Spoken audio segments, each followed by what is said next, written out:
habulin ka ng yung tatay ng mga anak mo. Alam mo yan, na isang tawag lang ni Liza sa Romania para magpagurgor.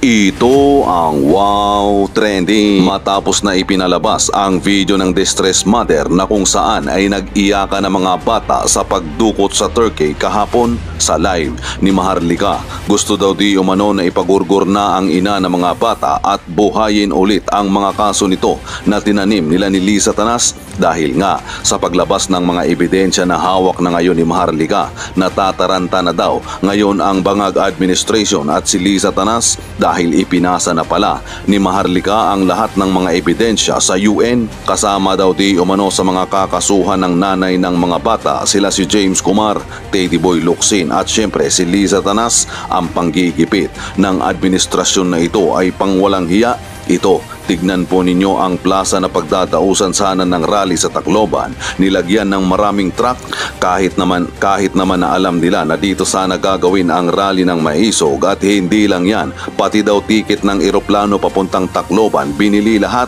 Oh my God! Kinansila na nga ni Tatay Digong ang rally dahil din sa merong bagyo na paparating sa Pilipinas. The more nilang gigipitin ang taong bayan, the more nagagalit ang taong bayan. Huwag nilang sagarin at ubusin ang pasensya ng taong bayan.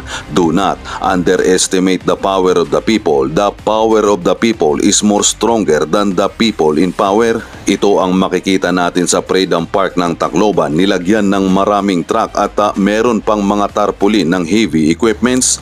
Sa panahon ngayon, lalabas at lalabas ang totoong kulay ng isang politiko dahil nga social media na tayo. Halos lahat na may cellphone. Isang pitik lang, boom, upload ka agad sa Facebook.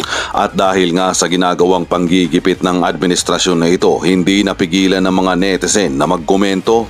No need na ng mga rally, galit na po ang buong Pilipinas. Kailangan lang merong matatapang na mamumuno. Paanong pinahintulutan ang private vehicle sa isang public park and playground? Klaro talaga, nagaguhan ang nangyari sa ating bansa. Alam ng mga Pilipino ang tunay na kulay ng gobyernong ito, madilim. Hindi sila makakaulit, matatapos din ang kanilang kabaluktutan. Isa ng mafia. Doon sa hindi nakanood, i-play ko lang saglit. Kasi actually 5-minute yung video na yun. Play ko lang saglit yung iyakan ng mga bata sa Turkey kung saan ina-abduct sila ng mga pulis doon. Actually, dapat ano lang yun interrogation lang. Hinihingian lang sila ng statement, di ba? Tapos, pinaghiwalay sila sa nanay at ngayon mga bata. So, narinig nyo na yun kahapon, pero paparinig muli natin. Pero gusto ko lang ilagay sa inyong mga isipan na ang pinag-uusapan nating extraction ay kidnapping, walang iba ang gumawa kundi ang gobyerno ni Marcos Jr. Si Liza, lahat ang nag-facilitate at nakipagsabuatan, again, ang Department of Foreign Affairs. Nakipagsabuatan ang DOJ. Nakipagsabuatan ang Konsulado ng Pilipinas sa Turkey. So lahat, sabi ko nga, wala nang pupuntahan ang taong bayan. So ngayon, mga palangga, doon sa hindi nakanood, muli, ito yung komosyon doon sa Turkey kung saan ay kinuha ng mga polis at nakaabang ang ISAF, ang mga tauhan ng gobyerno ng mafyang gobyerno ni Liza doon sa Turkey.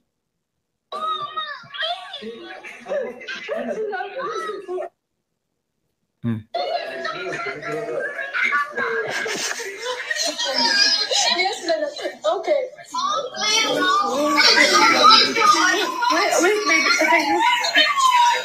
Wait, Sweetheart, could you come down for a while? Where are you? I'm in the other police station. I know. Just come down, sweetheart. We have to get the statement. Come down, Anak. Come down. Alright. So, mahaba yan. So, gusto nyo panoorin doon sa kabilang video.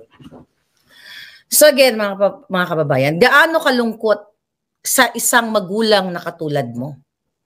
Na paghiwalayin kayo ng iyong mga anak 7, 8, 9, 10 yung mga kaedaran dahil sa isang presidenteng bangag at asawa niyang si Lisa na nakipagsabwatan.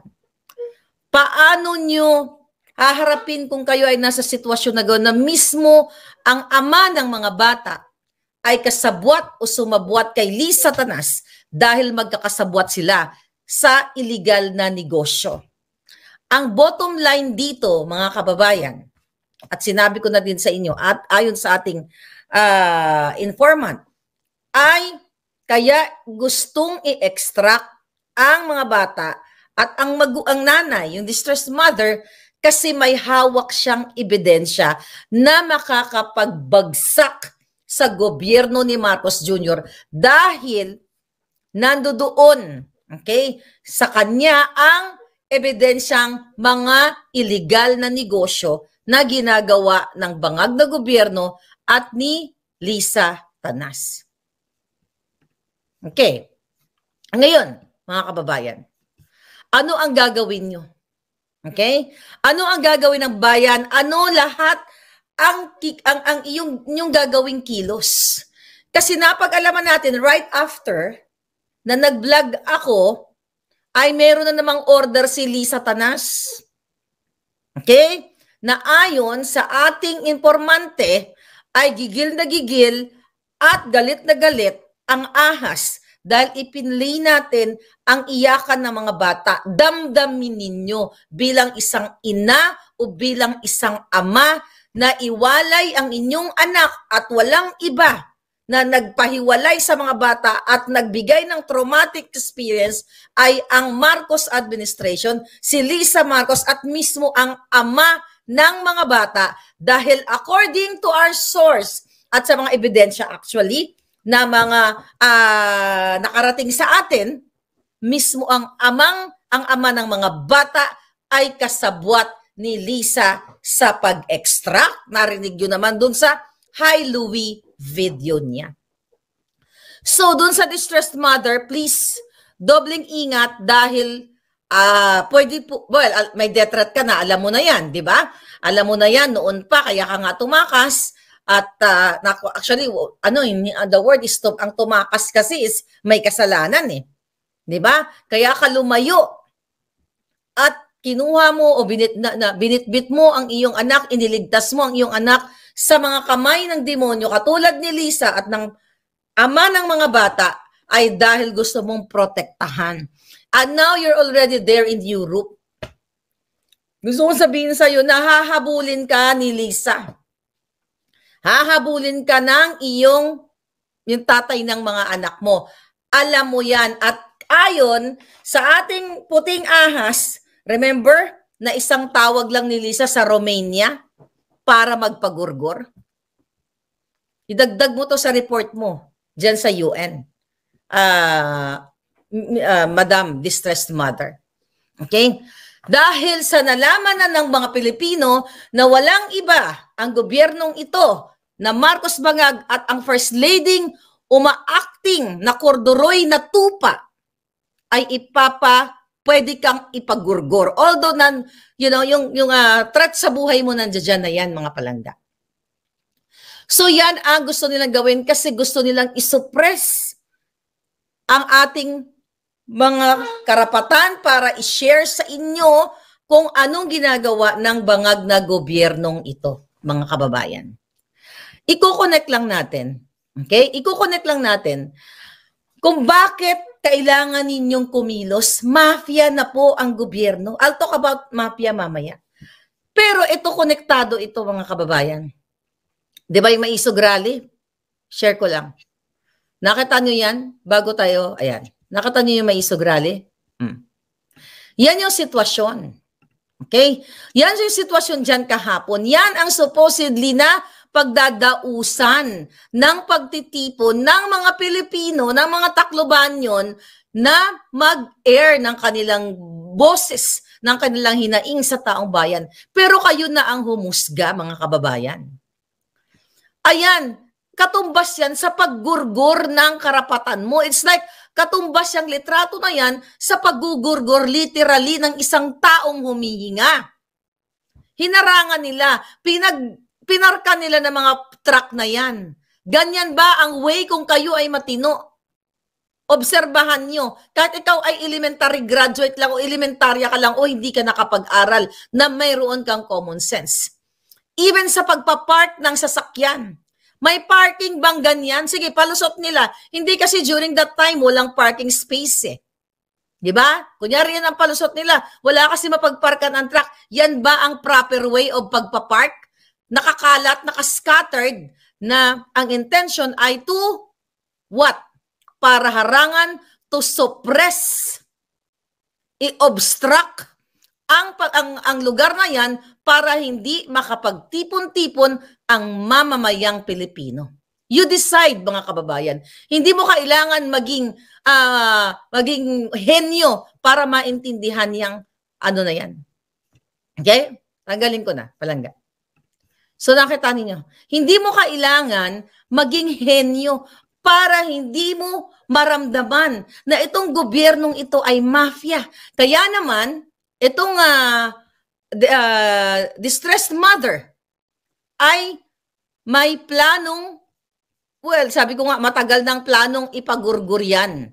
Dahil sa hawak ng ebidensya at paulit-ulit kong sinasabi, mga kababayan, na gustong-gusto ni Lisa ipa-uwi yan sa Pilipinas at tatamnan ng mga kaso, which is tinamnan na nga, nagkaroon na nga ng fabricated crime, which is later on na withdraw. Eto, distressed mother, makinig ka, fresh na fresh. May plano ang buwaka ng inang Bangag Junior at ang kanyang asawa at ang mga cohorts sila, mga kasabwat nila sa mafia government na kumbinsihin at buhayin uli ang kaso mo para what? Ipa-extradite ka? I-extract ka? No, ipa-extract ka, ipa-kidnap ka. Pero hindi na magwawagi yan. So you protect yourself there. So yan po ang plano nila. It's the same plan nila kay JM, kay Jonathan Morales. So ang pattern, very Lisa, very Bangag. Di ba ganun din ang gusto nilang gawin sa akin? October of 2022 pa lang. Gusto nilang gawin sa akin na ipa-extradite. Kaya nag-fabricate sila ng crime kasama sa pakikipagsabuatan si Taberna. Last year, di ba? Nagkipagsabuatan sila sa mga, even sa mga sa prosecutor's office. Nakipagsabuatan sila to fabricate the crime para makapag-issue sila ng warrant of arrest sa akin. It's the same sa'yo, distressed mother. It's the same sa'yo, Sir Jonathan Morales. Ang pagkakaiba lang na dyan ka sa Pilipinas. So I hope the likes of Attorney Rodriguez, Attorney Harry Roque will help you kapag ikaw ay tinamnan na ng mga fabricated crime o buhayin ang mga dismissed cases. Ngayon, mga kababayan, eto ang gustong gawin sa inyo. Yan ang pinakamaliwanag na halimbawa na pagpapakita na yung pagpapark ng truck na yun dun sa Maisog ay it's like para kang ginurgur na, literally na ginurgur na.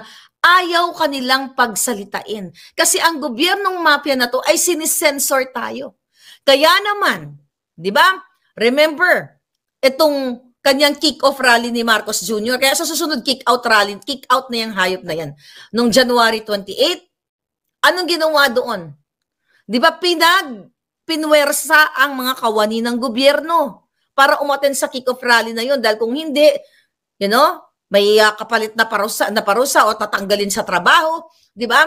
Kasi gusto nilang yung narrative ng mga bangag, akala nila ay naniniwala pa sa kanilang tao. So, ang ginagawa nila, sinisensor tayo, tapos yung mga kawani ng gobyerno, yung mga employees, ay puwersahan nilang pinapa-attend doon sa kanilang kadyotahang rally. It's the same na ginagawa ni Marcos Jr. now, na umiikot sila ni Tambaloslos para magbigay ng ayuda.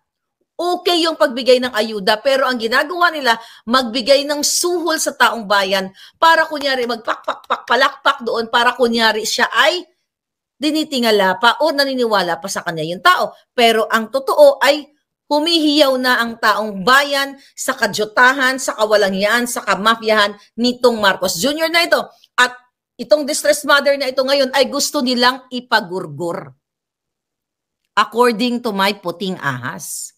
Gusto nilang ipagurgur kasi nasa UN na sila. Ang gobyernong ito nandoon na. Ang mga pangalan nila, kahit yung pangalan nila sa kinaray ko na rin yan dito sa Amerika. Pero yung doon sa UN na dinala ng distressed mother ang mga ebidensya, kasama ang kanyang asawa na gusto siyang ipagurgur. Kasama din si Kumar doon.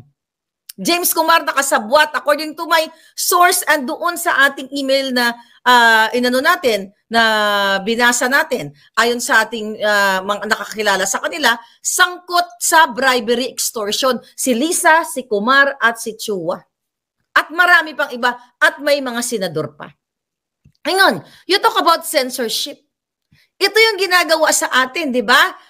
Isi-censor ka, maglalatag ng mga truck, bibili nila lahat ng mga plane tickets. Buti sana kung binili nila doon sa part ng owner, baka sinindak nila. Sabihin ng airline, sige, sinindak ni Lisa dahil kung hindi nyo i-sold out lahat yan, kunwari, ay titirahin namin kayo sa iyong mga taxes or hahanapan namin kayo ng butas para matanggal yung inyong mga prangkisa or lisensya sa inyong negosyo. Yan ang ginagawa, harap-harapan. Imagine yung mga kababayan, nasa social media age na tayo na anyone can snap sa mga pangyayari. Kaya nga nakikita niyo yung mga truck na yon na hinarang nila doon sa pagdadausan ng pagtitipon. Mafia po ang tawag dito. Tapos, kapag nagsasalita tayo, di ba, aarestuhin tayo. I-detain katulad ng ginawa ni Estrada at ni Bato at ng Senado kay Agent Morales na kinontempt siya ng mga buwakan ng inang yon. Okay? Na sinasabi siya ay nagsisinungaling sa PDS niya at yun ay illegal or kasalanan sa mata ng Diyos at sa mata ng batas ang ginawa ng mga jutang, ginimes na mga senador na yon. Okay? At later on, although sinabi ni Mr. Morales na mabait sa kanya, it's all bull. Okay? Sabi ko nga, it's all katarantaduhan. In the first place, hindi siya dapat na-contempt. Di ba? Pero, sabi ko nga, during that interview, magpasalamat tayo kasi during that time, ay nirelease nila at kasi majujugjug sila ng taong bayan. Yan ang arrest. Pag-aaresto o intimidation sa inyo, pag-detain. Kaya nga, di ba, wala na mga journalist ngayon na nagsasalita, may mga nilang siguro, against sa kadyutahan ng gobyernong ito sa issue ng kidnapping, smuggling, asa na yung mga aktivista. Okay? Na nagrarally tuwing may ganitong mga issue. Kahit nung panahon ni Noynoy, ang in fairness doon sa mga aktivista na yun noon, sasalita sila pero nasa na ngayon. Isa yan sa mga pinlano ni Lisa o ginawa niya na pag-upo ni Kuting na isuppress ang media. Dahil kung hindi, aarestuhin o intimidate. Lahat ng mga dissenting opinions o mga nagbibigay ng mga opinion, nagkikriticize sa gobyerno, iaarestuhin nila at pakakasuhan nila. Katulad na lamang ni General Macanas. Remember, si General Macanas ay kinasuhan din ni Acorda ng PNP chief. Nakita niyo kung sino-sino mga kumakaso sa amin. Ganyan ba ang gobyerno? Si Macanas, the PNP chief. Ako ang behind, ang gobyernong bangag. At hindi lang yun, mga kababayan. Lahat dito, sino-surveillance ang ating mga Facebook page. Okay? At nagbabayad ang gobyerno sa mga trolls. At ito rin ang ginagawa, again, sa distressed mother sa Europa kung saan sino-surveillance siya. At ang mga tiwaling AFP na inuutusan ni Lisa at mga inutusan hanggang ngayon, yan ang mga nagsasurveillance sa kanya. Para what? Para gurgurin? Di ba? Yung ating communication sa Facebook, yung ating mga post, di ba? Anong ginagawa sa inyo? Hindi kayo kapag ganito, kunyari, piniplay nyo ang iyakan ng mga bata. Yung, you know, yung paghihirap, yung Grabe, disturbing. Ika nga, hindi makatao, makademonyong iyakan ng mga bata. Pag pinost, may mga nagsisend sa akin, ma'am, nawawala yung post ko. Miss Maharlika, na-block ako. Miss Maharlika, na ano yung Facebook ko, na-suspend ako. Diba? Yan ang galawang mafia. Kontrolado nila yung mga media outlets. Kaya tahimik. Tingnan mo ang ginawa kay Pastor Quiboloy at ang SMNI. Remember, ako ang unang nagsabi sa public niyan noong November 18 of 2023 na Pastor Quiboloy,